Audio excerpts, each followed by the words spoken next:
The ABC 17 Stormtrack Severe Weather Special, sponsored by I-70 Towing and Recovery and Boone Electric Cooperative, starts now.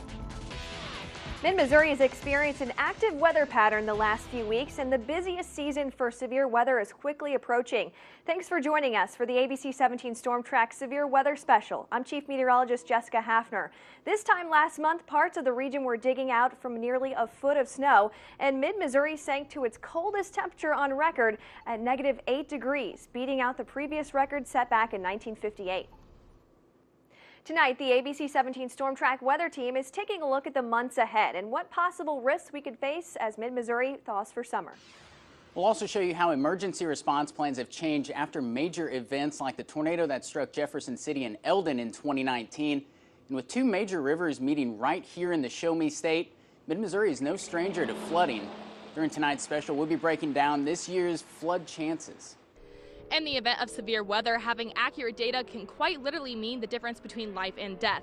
We're speaking with experts at MU's Atmospheric Sciences Department to learn more about how weather data is collected.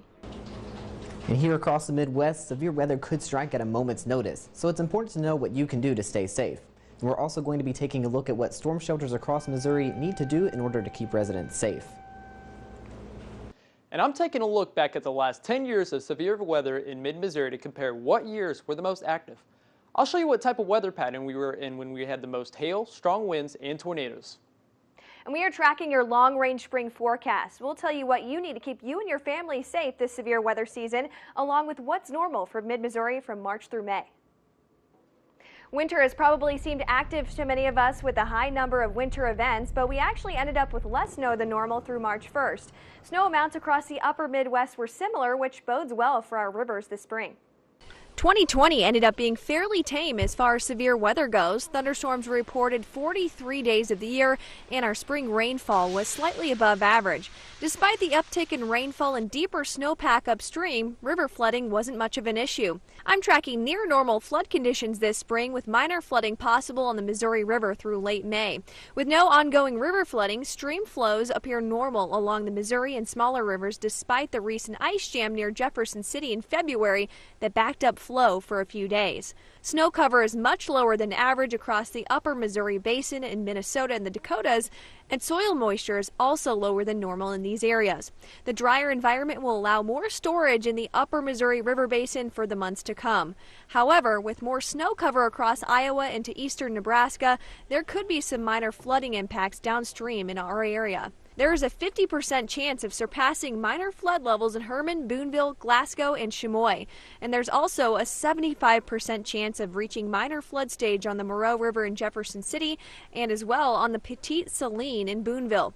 The Grand River in Sheraton County has a 75% chance of reaching moderate flood stage this year. Rainfall is expected to be near average this spring, but heavy rain or thunderstorm events could temporarily cause rises in river levels, especially on smaller streams. The black line on this graph shows the historical chance of reaching each flood stage at Glasgow, while the red line shows the forecast given the current conditions. This year, we are trending below the historical average, meaning flooding is likely to be less impactful this year. Herman is closer to the yearly average through minor flood stage, with even less of a chance of reaching moderate flood stage. Barring any major rain events, significant flooding is not expected on the Missouri River, which could help recovery efforts in towns that saw devastation in 2019. Emergency departments are looking over their plans in case of a severe storm and using past events to grow. ABC 17's Connor Hirsch looked into how past events play a role in emergency planning, and Cole County leaders are still learning from the tornado nearly 2 years ago. Some parts of the capital city are still rebuilding after the tornado that tore through the heart of the city nearly 2 years ago.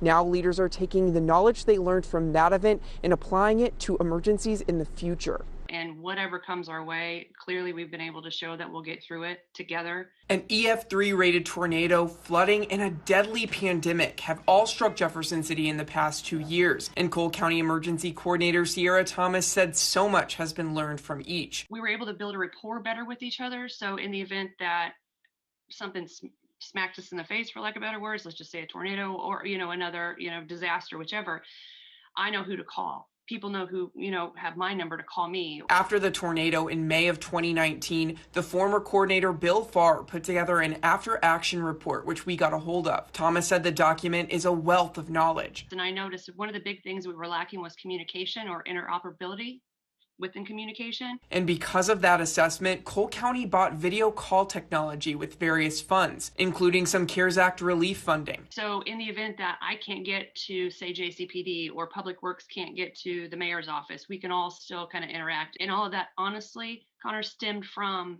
what was lacking during the tornado. Other agencies like Boone County Emergency Management are also looking at spring weather plans. Cheryl Gladney saying communication and technology are key factors. We always are looking at our plan and whether or not something that we saw from our neighbors or somewhere else in the state or somewhere else in the country, whether or not that applies to how we would need to do business here. While Boone County didn't change any specific plans after the 2019 tornado, Gladney says plans are consistently changing as things evolve. Each individual agencies that responded to assist Jeff City probably looked at some of their processes, what went well when they were down there, what maybe needed some tweaking. Leaders say the best way to stay personally prepared is to have a plan for your family, whether you're home, in your car, or at school or work. You can find more information about that on our website at abc17news.com. Reporting in Jefferson City, Connor Hirsch, ABC 17 News. You can also find the full after-action report from the Jefferson City tornado on our website, abc17news.com. After the break, we'll bring you a closer look at one way meteorologists collect weather data to ensure an accurate forecast. And later in the special, I'm taking an in-depth look at this year's extended spring forecast to give you an idea of what to expect this spring with an active pattern ahead.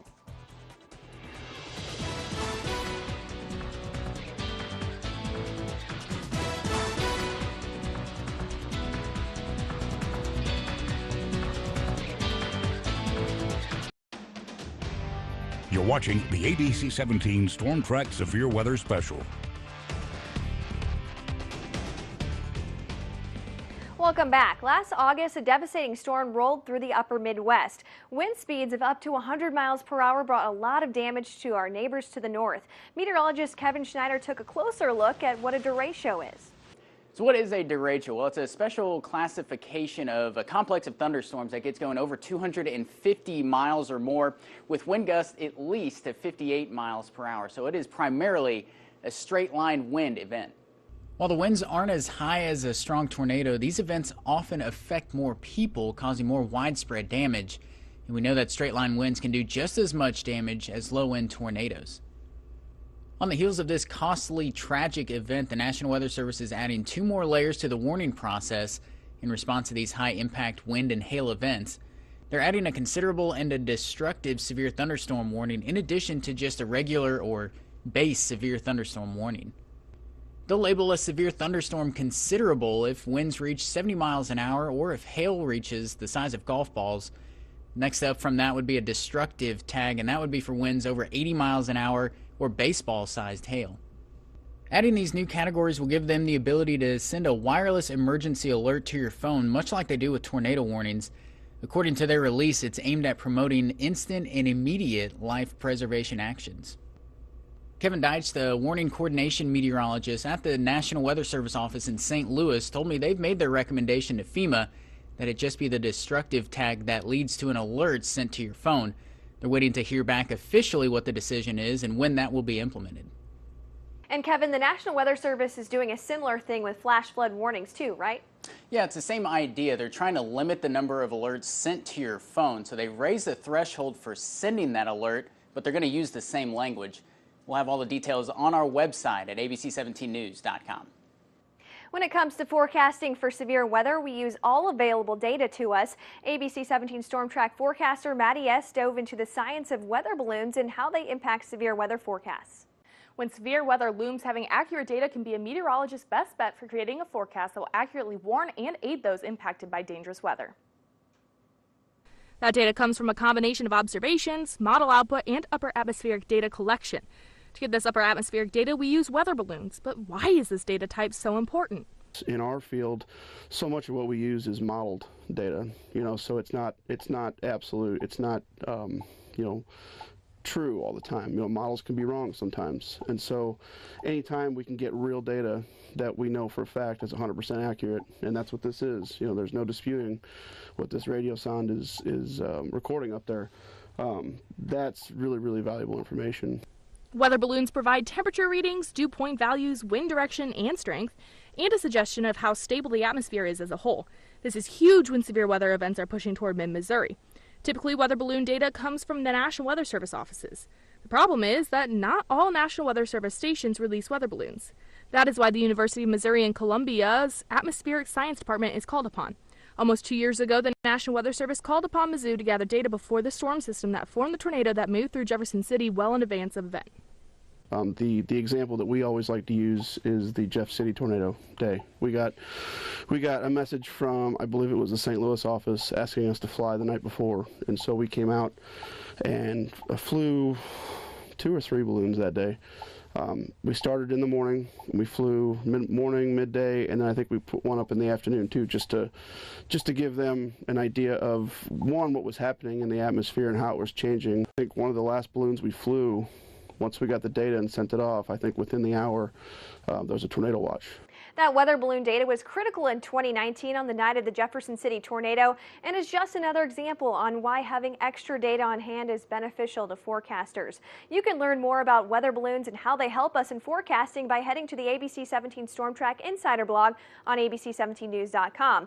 There you can also find information about scientific and climate events that impact us here in mid-Missouri. After the break, we're looking at what kind of requirements Columbia's newest middle school had to meet to become a storm shelter and why.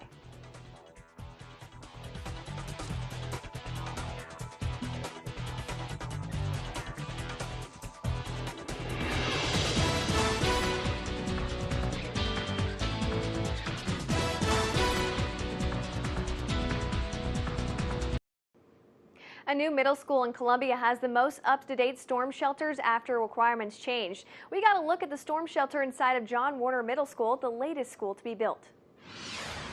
We couldn't get into the school because of COVID restrictions, but CPS did send us video of those shelters. Now, the district says it's important that students and staff can take quick action if there ever were an emergency like a tornado. I spoke to CPS spokeswoman Michelle Baumstark to learn how many shelters there are, and I dug into the codes that make them necessary.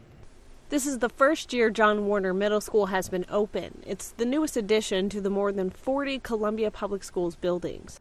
And just like any of our new facilities that have been constructed over the last several years, it does include some additional features related to storm shelters. New schools like Warner require storm shelters. The city adopted an updated building code in 2016. That code made storm shelters in pre-K through 12 schools mandatory. Missouri is one of the 23 states that require shelters to be able to withstand tornadoes with speeds of 250 miles per hour and the debris that comes with it. The Federal Emergency Management Agency in Kansas City says the changes came after the outbreak of tornadoes in the southeastern United States in 2011 and the tornado in Joplin in the same year.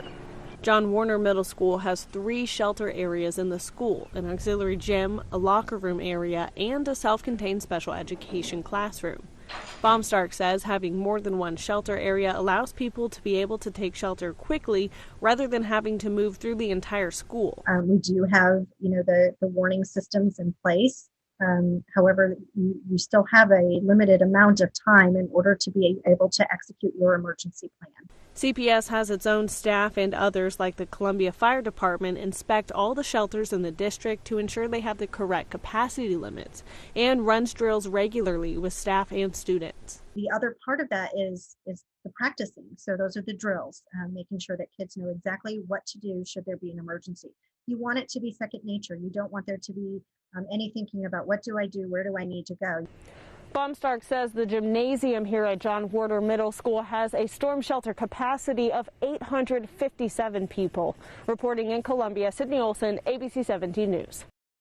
You can find more on the ordinance sent to the council with those changes on our website.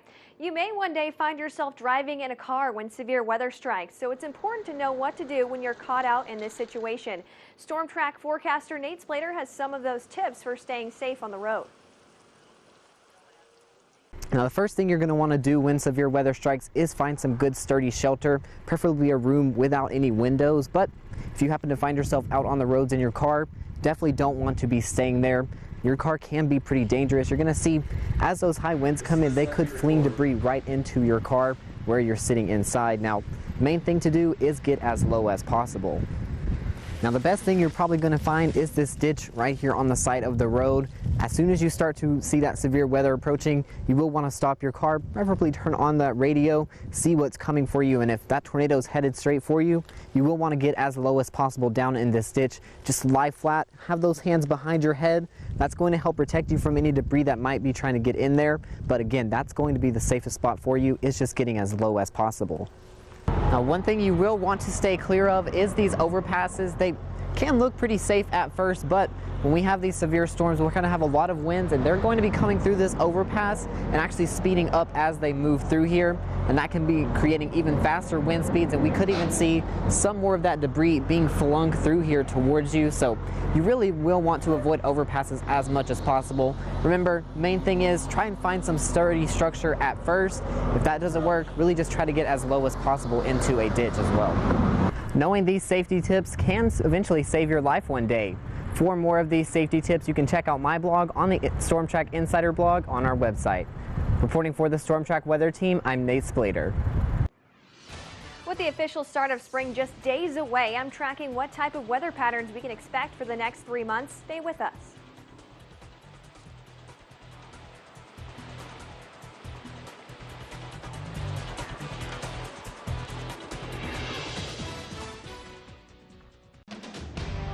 You're watching the ABC 17 Stormtrack Severe Weather Special. After a 14-day stretch of below freezing temperatures last month, we've started this spring with several days above average, hinting at a continued La Niña climate pattern this spring. La Niña refers to the global cycle marked by cooler than average ocean temperatures in the equatorial Pacific. We've been in a moderate La Niña this winter, as evidenced by the wild temperature swings we've had since December. That pattern is expected to continue through late spring before returning to neutral this summer. In a La Niña spring, warm and wet conditions are present over Missouri. The jet stream will be a bit more amplified, meaning storms could develop farther north. The polar jet sets up farther south, where warm, moist air lies, and the Pacific jet is farther north, pulling that warmer and more humid air north to create an environment ripe for storm development. Another interesting development is the ongoing dry conditions to our west and southwest.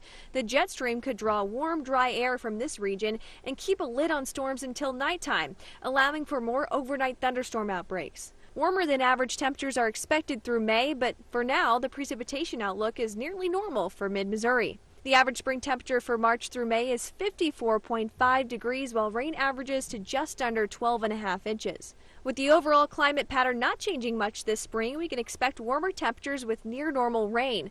However, with an active jet stream, we'll have to stay alert for an increase in severe weather outbreaks. Significant river flooding isn't expected, but smaller local streams could be impacted by those rounds of thunderstorms. I think many of us can agree that we're ready for spring after the February deep freeze, but it's important to have a plan for severe weather. Make sure you review where your family should take shelter and have a way to receive warnings at all hours of the day.